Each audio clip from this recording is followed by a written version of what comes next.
Mr. Speaker. Last evening we saw the best of this House and its ability to debate, and we also saw the worst of this House as it descended into farce. And I think I speak for everyone in the chamber just now, and indeed yesterday, when I expressed my deep sorrow that that was able to happen, given the content of what it was we were debating. Nevertheless, Mr. Speaker, it descended into farce because of a decision that you made, and you alone made, to ignore the advice that was given to you by the clerks.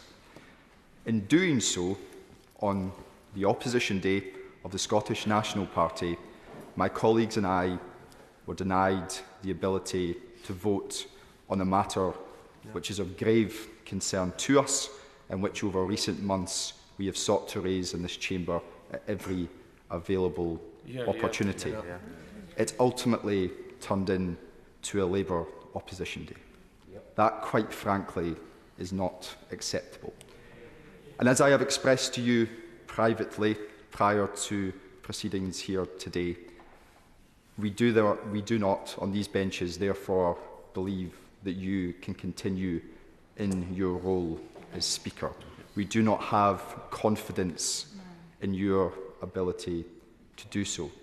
So I would therefore welcome clarity, either from yourself or indeed from the Leader of the House, as to how we can best facilitate a vote in this chamber at the earliest possible occasion to that effect. Thank you. Leader. Can I thank the honourable gentleman for his question? I hope that he can see in my actions yesterday that I am a servant of this House, and that even though it may not be in the government's interests to do so, narrow interest to do so, I will protect the rights of all minority parties to be able to air their views in this place, and to those parties that are afforded opposition day debates, that they are able to have those debates in the fullest sense and have votes on the motions that they put. We create the rules of this House, and the Speaker serves at our behest.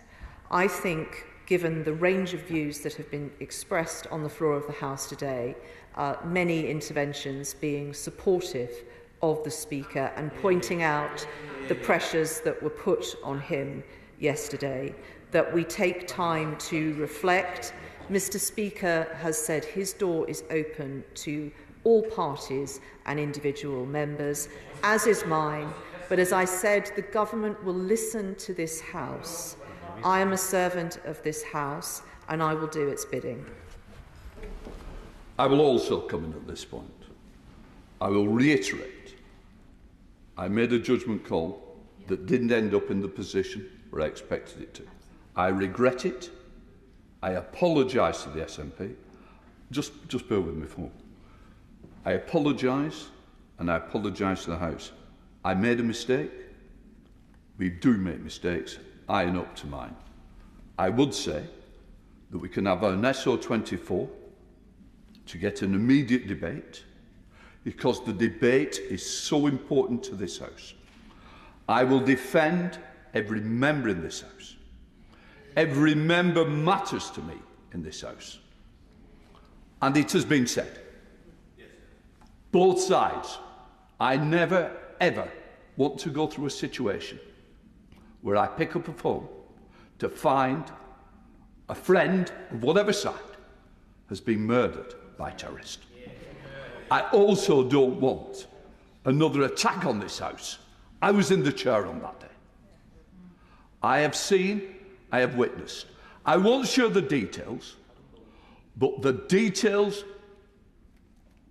of the things that have been brought to me are absolutely frightening on all members of this House, on all sides. I have a duty of care, and I say that. And if my mistake is looking after members, I am guilty. I am guilty because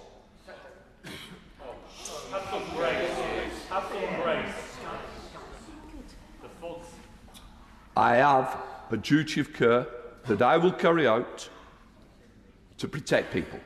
It is the protection that led me to make a wrong decision. But what I do not apologise is the risk that's being put on all members at the moment. I had serious meetings yesterday with the police on the issues and threats to politicians, threats heading to an election. And I do not want anything to happen again. So yes, I will apologise. I always will when I make a mistake. I did. I offer an SO24. That is within my gift and power. But I will also say I will do whatever it is to protect anybody in this chamber or anybody who works in this House. That is my duty of care.